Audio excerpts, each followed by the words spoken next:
তোর মতন গরুরে যখন এতদিন ধরে আমরা ভাবে দেখে রাখতে পারছে, তখন তোর ওই গরুগুলারও দেখে রাখতে পারবো। তুই সকাল সকাল মায়ের খাইস না। থাক, আমারটা আমার মোরগের জন্য বাঁচায় রাখো। বেচারা সকাল থেকে কিছু খায় না। এটা কি রে? এই তুই কি ফাইমের প্রতি দরদ দেখাইলি নাকি মায়ের দেওয়ার বুদ্ধি দিলি? আরে বুঝো না তুমি, বাটিটা খুললেই বুঝবা কত যত্ন করে কত কিছু রাইন্দা দিস। ও এই কথা না। আচ্ছা আমি গেলাম, দেরি হয়ে গেল। থাক। ননদিনী এত পাগল হয়ে না বিয়ার আগে। দূর ভাবি। আরে মোরগের রান আমার প্লেটে কেন? এটা তো জামাই প্লেটে হওয়ার কথা। তোমার প্রতি ভালোবাসাটা একটু বেশি। তা তো হইবই, দেবর বইলা কথা। আর রান সবার জন্যই আছে। আমার বড় দেখা লাল মোরগ আনাইছে।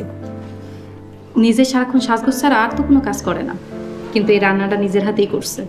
বাহ, শাশুড়ি বলে কথা।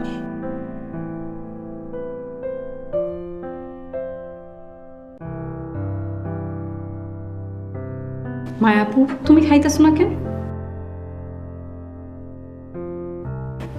তোমরা খাও, আমি এখন খাবো না।